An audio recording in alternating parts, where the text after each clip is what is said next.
You are listening to and streaming A More Perfect Union on Kbla Talk 1580. I'm Dr. Nicole Corte, and she is. I'm Dr. Nicole. I know, right? Those yeah. She's Dr. Nicole. I'm Dr. Nicole. I was wondering which one of us was going to do that first.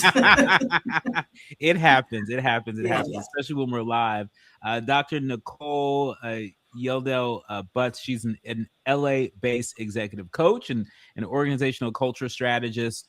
She's got a new book that's out that you got to get your hands on. It's called Shift, a transformational journey from playing small to unapologetically thriving. Now, her book focuses on helping high-achieving women navigate workplace pressure and reclaim their leadership voice. But before the break, I was asking Dr. Nicole what her message is for the brothers, for the men that are likely somewhere, some way a part of this transformational journey from playing small to thriving for so many women. What's your message to the men out there? What do you want the men who may pick up your book?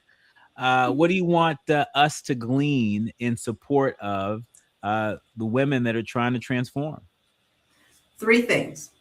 1, allow space for the transformation. 2, accept that it is not about you. And 3, spend some time doing some work on yourself as well.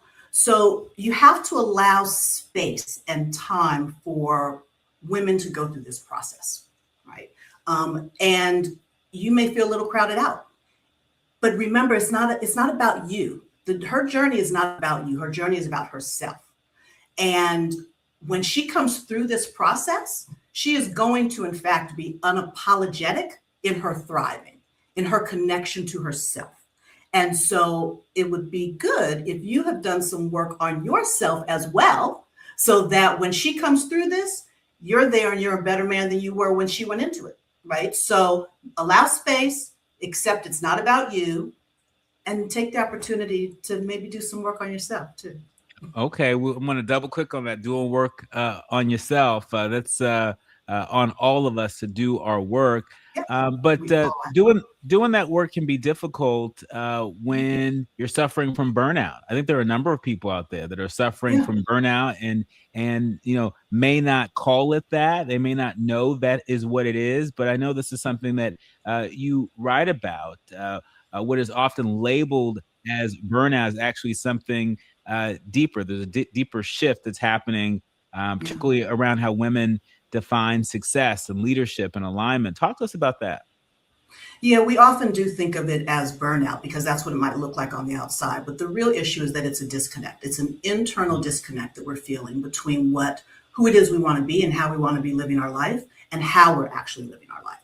So because of that disconnect, we don't have the same level of energy. We don't have the same level of engagement. Our relationships with ourselves and with others aren't as vibrant. So burnout's kind of an easy way to explain it, but it's also kind of a cop-out, right? Because what it's not recognizing is that internal disconnect. And it's much more important to do this work when we're feeling that. And I know it's hard because we're exhausted in that space of burnout.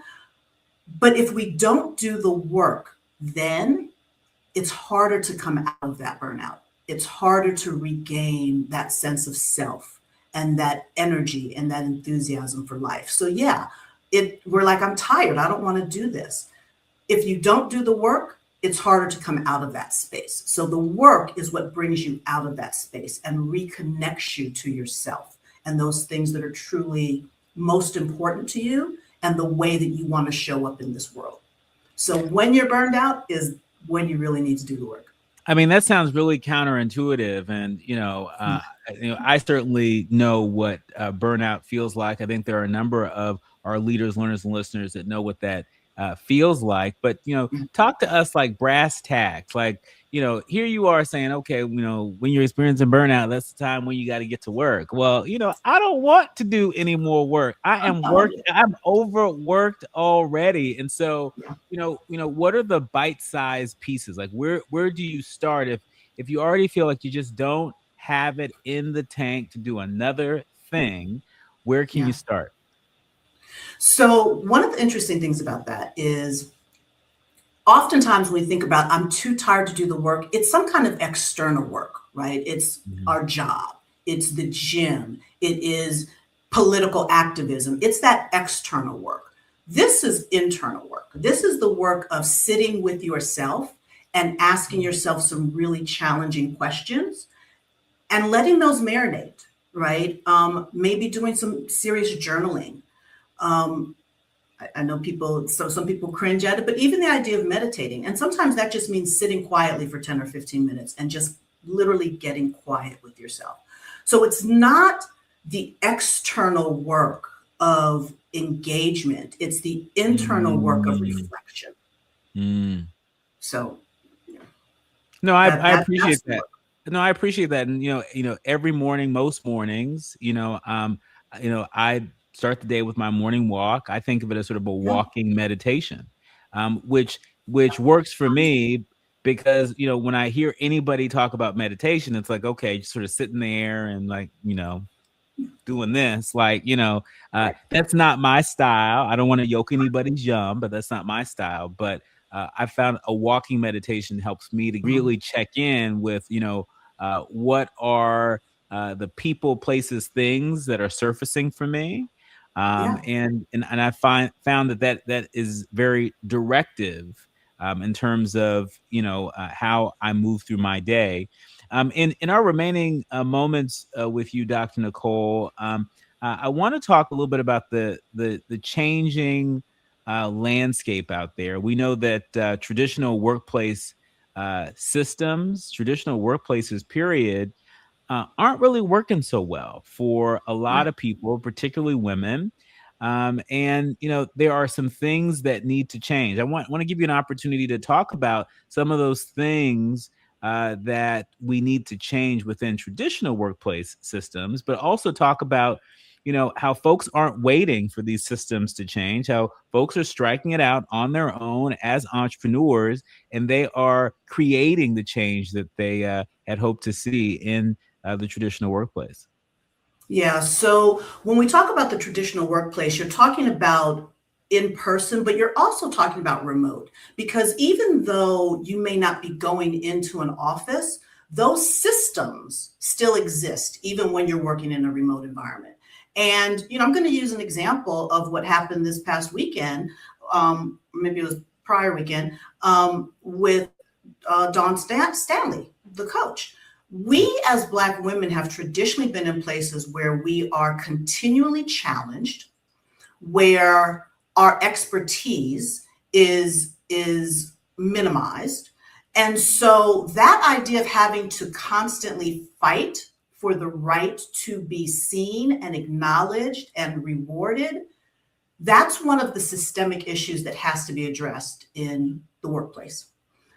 Because as long as we're going into those spaces and having to constantly fight to be seen and to be recognized, we're never really going to feel fully in alignment. It's interesting, when I was starting my doctoral program, someone shared with me that one of the reasons so many Black women have doctorate degrees is because it's a trauma response, because we can simply never do enough to be enough.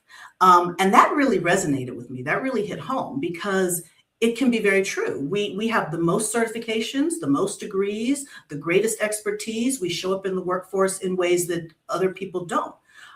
And when that continues to happen and we're continue to be overlooked, that's why you're seeing a lot of women leaving the workforce. And so whether you are in a traditional environment or whether you're in a remote environment, that's one of the systemic issues that has to be addressed within the company, within the organization. In terms of going out on your own, I think it's great. I think there's so many of us doing exactly that because we have either been displaced or we have reclaimed our space, right? Like I said earlier, there's two things happening. So either because we've been displaced or because we're reclaiming, we are venturing out and starting our own businesses. And so one of the things I would encourage women to do in those spaces is to continue to take care of themselves, because sometimes we think just because we've left that work environment that we're not bringing that with us, but we do still bring it with us sometimes in the way we think about how we work, and the number of hours we put into work and when we work. So we have to break ourselves from those systems when we're out there building our own things. So Yeah. think about the ways in which you're bringing that corporate energy with you, and figure out how you need to break that. Yeah. And I also want to give you an opportunity to just sort of weigh in on, how folks can begin now to lay the groundwork. They may not be, prepared to go full-time entrepreneur. But it seems to me, and I think I was reading this somewhere, that uh, the future economy is going to be very entrepreneur heavy, Yeah, where it will be more common than not to see a lot more contingent workers, to see a lot of folks that are working on a contract by contract basis as opposed to being a full-time employee with full-time benefits. And so the our economy is shifting right yes, under our feet, powered by not just AI, but machine learning technology and automation, all the things. And so, talk to us about, where do we start? If there was just yeah, one or two things that we do in terms of, really beginning to lay the groundwork for our entrepreneur era, where do we yeah. start? So I'm going to say start with your North Star. Determine how you want to show up in the world and what does that mean for the work you want to do in this world. We often think about how am I going to make money? And that's a very real issue. But if you're going to build something and you're going to build something from the ground up, make sure that you're building something that is in alignment with who you are and who you want to be and how you want to show up in this world.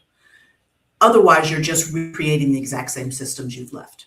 So start with your North Star. What is important to you? Why is it important to you? How do you want to show up in this world? How do you want to demonstrate that? Make sure that you're building your business around those things. Well, that's pretty short and sweet. We can hold that. You know what else we need to It's a hold for lot the of work to copy? do, though. It's a lot of work to do, but it's a starting point. It's a Mhm. starting point, and it is a starting point that we can all lean into. I want to encourage folks to lean into getting your own copy of this new book, Shift, A Transformational Journey from Playing Small to Unapologetically Thriving. Dr. Nicole, we appreciate your expertise and would love to have you back, even to help us make sense out of some of the headlines that are swirling and their impact on women and the economy. Absolutely. Would love to. Thank you. You've been listening to and streaming A More Perfect Union on Kbla Talk 1580. When we come forward, it's time for the quiet part out loud. I'll give you a hint of where we're going with this. A Virginia Black